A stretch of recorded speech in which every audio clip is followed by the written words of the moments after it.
அம்மா அம்மா, என்னையா? முதலாளி யாரோ கத்தியால குத்தி கொண்டுட்டாங்கம்மா.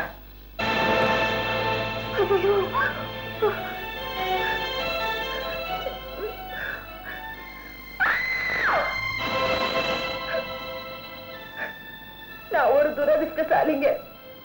அதனாலதான் ஆண்டவன் எங்கிட்ட இருந்து உங்களை பிடிச்சிட்டான். இப்ப சொல்றேன், நீங்க இல்லாம நான் உயிரோடு இருக்க மாட்டேன். கடவுளே, அடுத்த ஜென்மத்திலேயாவது எங்க 2 பேரையும் ஒன்னா சேர்த்து வை.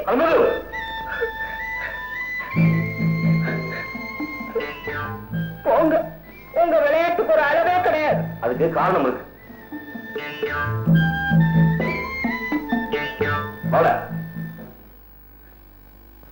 நடந்ததா பாத்தில? ஆமாங்க. சொல்லு, யாரும் அனுப்புனது? மேஸ்திரி ஐயா. பாருவா? ஆமாங்க. இப்படி செஞ்சா உங்க கல்யாணம் தடபடும் இல்ல, அதுக்காகத்தான். எங்க கல்யாணத்தை அவளுக்காக இருக்கணும். காரணத்தை நான் மடைய அவன் உண்மையான உண்டா? நேரம் போட்ட குண்டுல விஜய் அலுமேலு கால் உடைஞ்சிருக்கும். காதல் உடையும்னு சொன்ன கதை உடையுது. யார் அது? நேர் மாதிரி யாரும் இல்லடா, நான் தான் உங்க முதலாளி. முதலாளியா? என்ன முதலாளின்னு கூப்பிடுற யோக்கியதை இனிமே உங்களுக்கு இல்ல. நாங்க என்ன தப்பு செஞ்சோம்? தப்பா? அலமேலுக்கு நீ எழுதி கொடுத்த கடுதாசி, அவன் மேல அவதூறு உண்டாக்க நீ அனுப்புன ஆளு. முதலாளி, இவ்வளவு நாள் எங்கிட்ட வேலை செஞ்சிருக்கா அவங்க சும்மா விடுறேன். இனிமே ஒரு நிமிஷம் கூட இருக்க கூடாது. Get out. I say get out.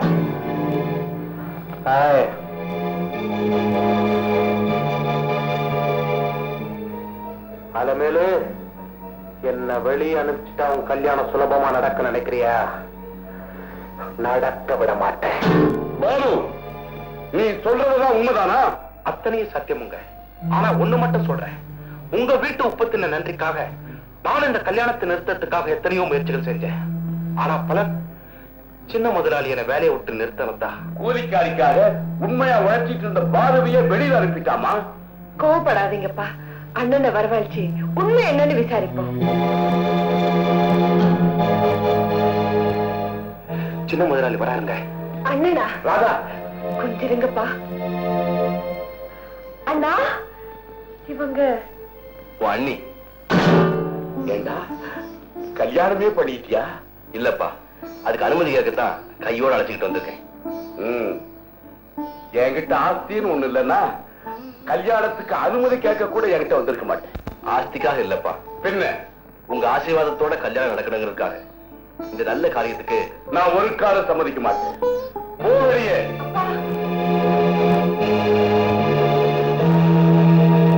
ஏண்டா, என் கௌரவத்தை தான் உன்னால காப்பாற்ற முடியல. இப்படி ஒருத்தி அழைச்சிக்கிட்டு வந்து இருக்கிற கௌரவத்தையும் கெடுக்கிறான்னு பாக்குறியா? முதலாளி, உங்க மகன் செஞ்சிருக்கிற காரியம் சமூகத்துல உங்க அந்தஸ்தையும் கௌரவத்தையும் வசத்துமே தவிர கெடுக்காதுங்க. என்ன சொல்ற? வசதியான பெண்கள் எல்லாம் விட்டுட்டு வயக்காட்டுல வேலை செஞ்சுட்டு இருந்த ஒரு ஏழை பெண்ணை மருமகளா எடுத்துக்கிட்டு இருக்காங்க. எம்மாதிரி அந்தஸ்துல உள்ள எத்தனையோ பேர் உங்களை வாயார வாழ்த்துவாங்கன்னு சொல்றேன். இதப்பா, ஓ மாதிரி அந்தஸ்துல உள்ளவங்க என்ன பாராட்டலாம், அது எனக்கு தேவையில்லை. ஏ மாதிரி அந்தஸ்துல உள்ளவங்க ஒருத்தர் கூட என்ன கேவலமா பேசக்கூடாது. அதுதான்டா என் கவலை. அப்பா முதலாளி, இந்த கூலிக்கார கழுதைக்கு இந்த வேலைக்கார கழுதை வக்காலத்தா? இந்த கழுதைகளோட சேர்ந்து போய் ஏதாவது குட்டி செவர்ல மோதிக்க போட. நாங்க கழுதைங்கதான் ஏஜமா. ஏன்னா தீனி போடுறவன் எவ்வளவு சுமையேற்றி வச்சாலும் அழுக்காம சலிக்காம அது சுமக்கும். உழைப்புக்கும் விசுவாசத்துக்கும் பேர் போன அந்த இனத்தோட எங்களை சேர்த்திக்க பாருங்க. ரொம்ப நன்றி. தம்பி, நீங்க வாங்க. உங்க கல்யாணத்தை ஜாம் ஜாம் நான் எடுத்து வைக்கிறேன். நோய் பண்ணாதீங்க தம்பி, புறப்புங்க. வர்ற முதலாளி. அப்பா இல்லடா, தர்மலிங்க தான் பையனை பிச்சைக்கார மாதிரி வீட்டை விட்டு விரட்டிட்டான்னு 4 பேர் கேவலமா பேசுவாங்க. அதனால என் கிராமத்து எஸ்டேட்டை நீயே எடுத்துக்க போட. அப்பா, அண்ணனை கூப்பிடுங்கப்பா. அப்பா, உள்ள போ.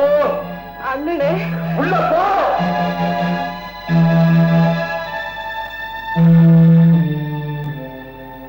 முதலாளி, உங்க வீட்டு உப்பத்தின நன்றிக்காக நான் என் கடமை செஞ்சுட்டேன். வரங்க. பாலு, எங்க போற? பொழப்புக்கு ஏதாவது வேலை தேட வேண்டாங்களா? அவசியம் இல்லை. என் குடும்ப நன்மைக்காக வேலை இழந்த உனக்கு மறுபடியும் வேலை கொடுக்க வேண்டியது என் கடமை. இனிமே நீ இங்கேயே வேலைக்கு இருக்கலாம். ஐயா, உங்க வீட்டு உப்ப தின்னவன் ரொம்ப நன்றியா.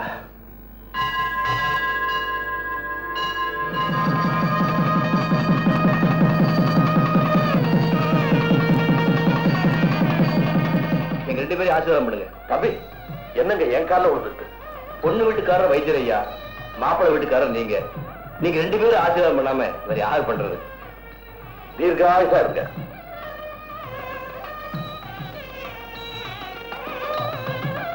ஆமா, இவங்க 2 பேருக்கும் கல்யாணம் முடிச்சு போச்சே, இவங்க நாம எங்க குடி வைக்க போறோம்? ஆமா. என்ன ஆமா தம்பி, உங்க அபிப்பிராயம்? அத பத்தி இனிமேதாங்க முடிவு பண்ணணும். அத கூட முடிவு பண்ணாம என் பொண்ணு கழுத்துல தாலி கட்டிட்டீங்களா? சரி விடுங்க, என் வீடு இருக்கவே இருக்கு. இதுக்கு நான் சம்மதிக்க மாட்டேன். இதுக்கு சம்மதிக்கலன்னா அப்ப உங்க வீட்டுல தங்கலான்றீங்களா? அதுக்கு நான் சம்மதிக்க மாட்டேன். வேண்டாம். 2 பேருமே வேண்டாம்னா வேற எங்க தான் தங்குறது? மாப்பிள்ளை அவங்க பண்ணையில் இருக்கிற பங்களாவில் தான் தங்கணும்.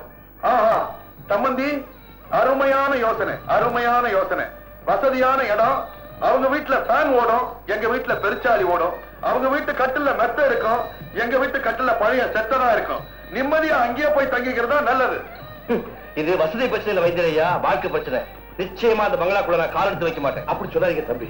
ஐயா ஆத்திரத்துல கௌரவத்துக்காகத்தான் உங்களை வீட்டை விட்டு வெளியே போக சொன்னாரே தவிர மனசார அப்படி சொல்லலீங்க. ஐயா ஆமாங்க, இல்லைதான் எஸ்டேட்டையும் பங்களாவையும் எங்க இடத்துக்கு சொல்லணும். ஆமா மாப்பிள்ள, சம்பந்தி சொல்றதுலயும் நியாயம் இருக்கு. இப்போ உங்க அப்பாவுடைய கோபத்தை மறந்து பாசத்துக்கு முதலிடம் கொடுத்து நீங்க 2 பேருமே அங்க போய் இருக்கிறது தான் நல்லதுன்னு இங்க இருக்கிற எல்லாருமே நினைக்கிறாங்க. என்னங்க ஐயா சொல்றீங்க? புறப்படுங்க தம்பி. இன்னைக்கு இல்லைன்னாலும் என்னைக்காவது ஒரு நாள் நீங்க வாடகை பார்த்து அவர் வாயார மனசார வாழ்த்தத்தான் போறார். மாப்பிள்ள, உண்மையிலேயே உங்க அப்பா மேல உங்களுக்கு பாசம் இருந்தா, உங்க குடும்பம் ஒண்ணு சேரணுங்கிற அக்கறை இருந்தா, பேர குழந்தைய தாத்தா எடுத்து கொஞ்சம் பார்க்கணுங்கிற ஆசை இருந்தா, நாங்க அங்கேயே போய் தங்கிக்கிறோம். வா.